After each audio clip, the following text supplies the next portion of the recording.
When you think of modern Hollywood greats, one man will always come to mind. It's all-American good guy Tom Hanks. Endearingly ordinary, Tom started his career like many actors with a dream. But unlike most of his peers, his dream came true. In present-day Hollywood, Tom Hanks is one of only a handful of stars who can bring investors flocking to any project he puts his name to. He's earned scores of nominations, won numerous awards, and has starred in some of the highest-grossing films of the last 15 years. He's a bona fide big-screen legend, even if he still finds it a little tough to come to terms with the title. I still feel the same way about it as I did when I was in college, or I had my first equity card in my back pocket. It is the most fun that you could possibly have. It's invigorating. I feel a little bit more alive, I think, at the knowledge that both of us do, I think. When we know that we have a job and we're going into it, there is nothing that is somehow more exciting. It's never gone away. Not happy with being one of Tinseltown's top leading men, Tom has also found great success as a producer, writer, and director of films that straddle many different genres and attract vastly different audiences. From the serious to the absurd, from high drama to family comedy, he's done it all. And unlike many other Hollywood stars, he had no leg up from family members or friends in the industry. Thomas Jeffrey Hanks was born on July the 9th, 1956, in Concord, California. After his parents' divorce, he was bounced from family to family, gaining and losing siblings along the way. A childhood which would have broken some children helped Tom become self-sufficient, resilient, and ambitious. His start in acting was far from auspicious. Although he dabbled in performance at school, he was never very successful. At university, he studied theatre, but didn't even get the roles he auditioned for. Rather than give up, Tom took the opportunity to study his craft by going to the theatre and watching shows. Whatever he learned during his time there has certainly stood him in good stead. Even the great Steven Spielberg ranks Tom among the very best. We went to the next tier of contemporary grace, and yet Tom Hanks, when you measure his career up to this point, does measure up to all the golden greats of the past. He is an equal with all those great actors who have been honored since, I believe, 1972. Tom's first success in acting came in the early 80s through the TV show Bosom Buddies.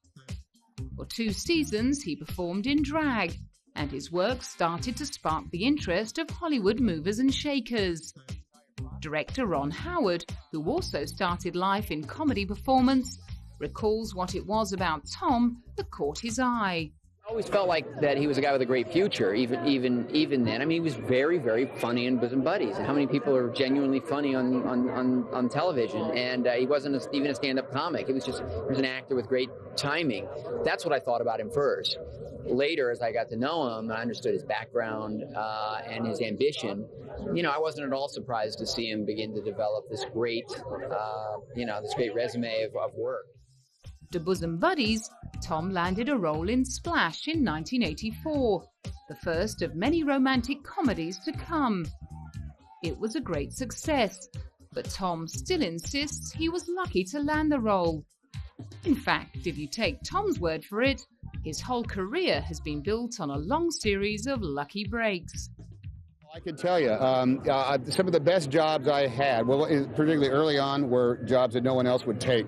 So I was very lucky that everybody who turned down Splash had turned down Splash. I was very lucky that Big was a movie that they couldn't set up until everybody else had fallen by the wayside, and there I was. I was very fortunate that League of Their Own was a movie that came along, and they had to restructure it, and I was the only guy available that could go out and do it again. So just hanging around and ready to go off and do the gig, that's a substantial amount of it. However, it certainly wasn't all plain sailing. After Splash, he had to wait another few years before landing another hit. It came in the form of Big, a fantasy film that captured a particular zeitgeist in the late 80s. In the role of a child suddenly thrown into adulthood, Tom touched the hearts of a whole generation. And the critical and financial success of Big catapulted him onto the Hollywood A-list and turned him into a household name. His next big hit came in 1992 with the baseball film A League of Their Own, which gave him the chance to dig deep. No longer just a romantic comedy star, he really had to stretch his acting muscles and tap into a much wider range of skills. Luckily for him, his talent shone through, and he gained more respect from the industry as a serious actor. Well, he's handsome, not too handsome. He's funny, not too funny. He's crazy, not too crazy. He's serious, not too serious. So he understands how to do everything in moderation and make it brilliant. And I've worked with him. I directed him. In Nothing in Common. I acted with him in League of Their Own. I played ball with him on the Happy Days All-Stars. So he's just got a quality that everybody likes. Tom then returned to romantic comedies, but with a very different attitude. His performances were more subtle, more real, and more human than his earlier work. His old-school charisma won female hearts all around the world when he was paired up with Meg Ryan in Sleepless in Seattle in 1993. He made it look so easy that audiences forgot he was acting and bought into his on-screen characters as an extension of the real Tom Hanks. He even had his co-stars wrapped around his little finger. I mean, listen, I love all the same things that all the people across the street love about him. You know, he's tall, he's handsome, he's funny and compassionate, and I just adore him. Then came Philadelphia, a film a million miles away from light-hearted romance. Now he was on screen as a gay lawyer suffering from AIDS, who sues his firm for discrimination. Tom showed total commitment to the role both emotionally and physically, losing 35 pounds for the part.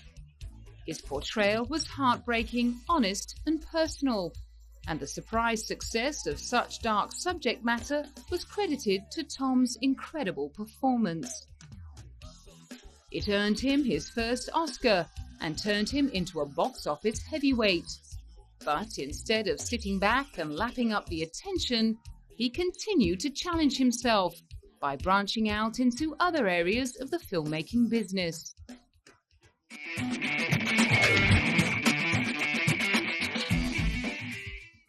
"1994 brought with it the box office blockbuster Forrest Gump, a film that showcased Tom's comic timing and went on to become an instant classic, loved by all ages. Next came another box office hit, Apollo 13, which reconstructed the ill-fated moon mission of the same name. This story, even though it was documented and 30 years old at the time we made it, was brand new stuff for the vast majority of people who saw it. I think kids saw it differently for the first time, and I think that when they saw it, they saw something that was aiming for a degree of authenticity that most movies don't bother with. We specifically said we do not need to make up stuff in order to make this more dramatic or make the jeopardy that the men are under more scary, because what really went on was scary enough and dramatic enough. Apollo 13 was directed by Ron Howard, and Tom played the astronaut and commander James Lovell. He got to work alongside a standout cast, including Kevin Bacon, Ed Harris, and Bill Paxton. The real Jim Lovell had initially wanted Kevin Costner to play him, but he ended up being more than happy with Tom's work. But Hanks was a space enthusiast, a closet astronaut. He really wanted to play a part, and I guess the story I heard, he went to Ron and said, "I'd like to be in this movie," and he did a superb job. He managed to capture the emotions and everything about that flight that was so important to bring the story across. During the same year, Tom made his debut as an animated character. Playing Woody in the hugely popular Toy Story would prove to be the first of many voiceover gigs he would score in the years to come. But none of his subsequent trips to the microphone would ever eclipse his first outing as Woody. After Toy Story 2 and Green Mile, he took on the challenging disaster pick Castaway and won a Golden Globe for his portrayal of a FedEx worker stranded alone on a deserted island. It was a grueling. It's not an easy place to make a movie in the tropics, where it's as hot and as humid as it is. I think it beat everybody up substantially when we were down there. And even though I think we were 5 weeks total down in the South Pacific, 5 weeks in the South Pacific is a nice thing to do if all you have to do is wake up in the morning and decide whether you want to go kayaking or snorkeling that day. But if you actually have to go and make a movie every day, it's hard on you and it's hard on the equipment and it's hard on the body and the psyche. 2001 brought with it more directing and producing credits with the acclaimed HBO miniseries Band of Brothers. The following year, he found more success with The Road to Perdition and Catch Me If You Can, a blockbuster hit in which he starred alongside young heartthrob Leonardo DiCaprio. Meanwhile, he teamed up with his wife Rita Wilson to get behind the independent comedy My Big Fat Greek Wedding. Jumping on board as producers, their big-name firepower helped earn the film some much-needed pre-release publicity, and it went on to become a hit. Tom kept up his heavy schedule of directing, writing and producing, always seeking high-quality drama and comedy projects. More big Hollywood films followed, including Lady Killers, The Polar Express and the highly anticipated The Da Vinci Code. He also produced the kids' film Ant Bully, the story of a child being taught the ways of the world by a colony of ants. Director John A. Davis credits Tom with the film's success. Yeah, we've got an amazing cast, it's like a who's list. So I was amazed that we started getting them all. Of course, having Tom, Hanks as a producer on the film really kind of helped open some doors and allowed us to get the script to these people. And then, thankfully they liked the script, Nick and Julia and Meryl and Paul and everybody, Lily. So it was kind of daunting at first. It was like, oh my God, I've got to go direct Meryl Streep and Julia Roberts and Nick. But then, you get down to business. In 2007, Tom starred in the Mike Nichols-directed drama Charlie Wilson's War, opposite Julia Roberts.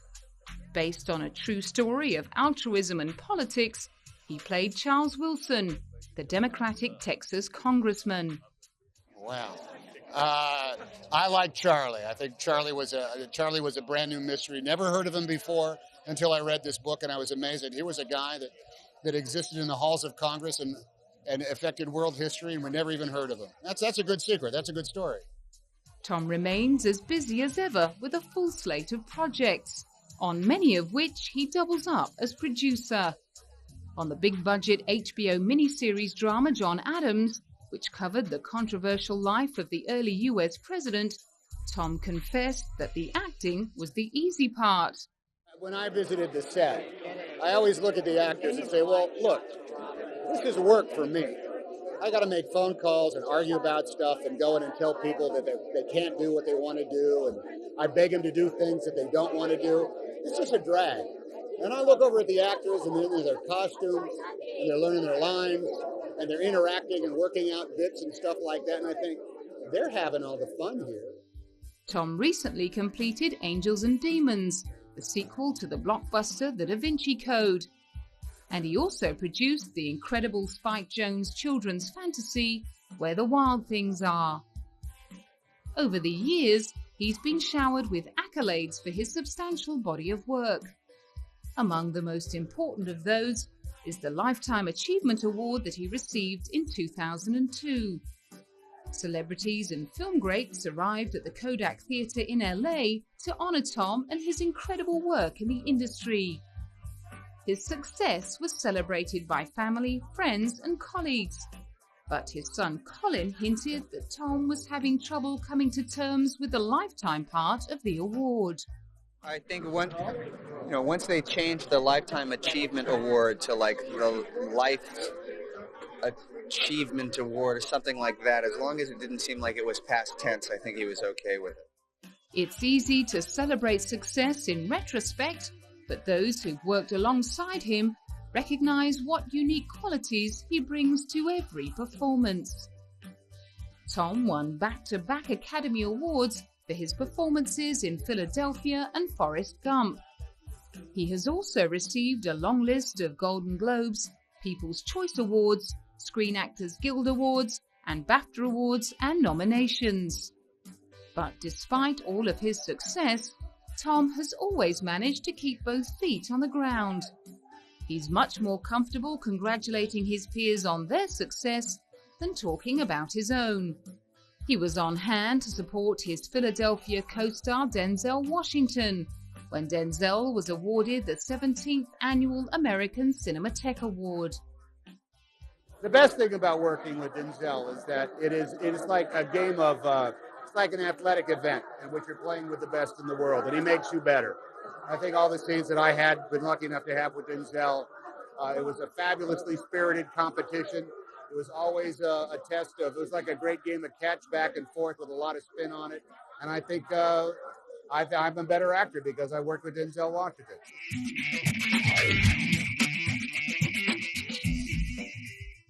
Tom Hanks has distinguished himself from other Hollywood stars not only through his performances, but also through the way he carries himself in his everyday life. So far, he's managed to steer clear of any scandal, perhaps because he stays away from the spotlight, preferring to spend quality time with Rita and his children. He is, however, a politically outspoken and passionate man who talks openly about his opinions. He's also a strong supporter of a number of organizations and charities. At the one-year anniversary of the September 11 attacks, he made a public statement about the change that had occurred in the private and public lives of people the world over. A year is not enough time in order to really weigh what the nature of that change is. I think we're in the midst of probably a decades-long adjustment to what has happened to us. It's not going to be any problem. This is not a problem that can be solved or compensated for in the nature of 365 days. I think that our kids are going to be 15 or 16 or maybe 20 years old before the world comes to a place where it's in its proper perspective. During the writers' strike that rocked the US film and TV industry to its core, Tom, like many other actors, petitioned for writers' rights to fair pay and working conditions. He, along with more than 130 performers, signed a letter urging their peers to uniformly reject the strike authorization vote that had been scheduled. Other actors who signed the letter included Eva Longoria, George Clooney, and Edward Norton. The Golden Globes, look, it's a nice party. It's a good thing to have. But it's establishing the parameters of just how serious the work stoppage is. The entire paradigm of how professional people write and create and deliver stories to the audience that wants to see it is in shift. It's in flux right now. And both sides, and I'll put the onus more on the corporate people who own these massive media holdings. You know, it's not just a negotiating that's going on with some producers who are trying to get their movies made. You're talking about, you know, the Rupert Murdochs and the Sumner Redstones of the world. Aware that the writers' cause faced tough and powerful opposition, Tom wasn't giving up the fight. They're the guys that own the whole shebang, and from them on down, there has to be a bit of a new sensibility that goes in, that takes into the realities of the way people literally watch their stories. It's only 24 hours in the day, man, and if they're going to be getting the stories offline or from some other circumstance, or they're going to be giving it away for free, there's got to be a way in order to figure that out. The writers' strike brought to light the huge pay disparities within the industry and caused a massive rift between many performers and those who wrote their scripts. Many television shows were cut short for the season, and people lost their jobs. For the Hollywood elite, who had already made a fortune in film, the situation was not as desperate, and Tom was aware that he was one of the lucky ones. I'm a very lucky man, and so I don't have any financial worries. The things it's really quite a shame is all those tradesmen and craftsmen that work, you know, paycheck to paycheck. For when those studios are empty and there's nothing going on the slot, that's why we have to get back so that the industry is literally on its feet and these people don't seriously start having to sacrifice more than they should. Tom supports many different organizations and is very socially aware. As an investor in electric vehicles, he gives money and support to alternative fuels and global awareness of environmental issues. He also gives financial support to many Democratic politicians and stands up strong in his support of same-sex marriage. He was extremely vocal in his opposition to the controversial Proposition 8, which confined the legal definition of marriage to heterosexual unions. Despite the strong opposition, Proposition 8 passed with 52% of the vote. But even when it comes to making films, Tom is very openly political. He talks about the difference between making films set in the here and now compared to those set in the past. The distance really is almost, it's like a comforting, it's like a little buffer. Because this happened so long ago, because everybody's shoulder pads and hair and the technology is as different as it is, there is almost a comfort of, oh, look at those quaint days back when we were just taking on the Soviet Union, as opposed to the I think the lesser defined and less comfortable aspects of what the armed conflicts that are going on right now.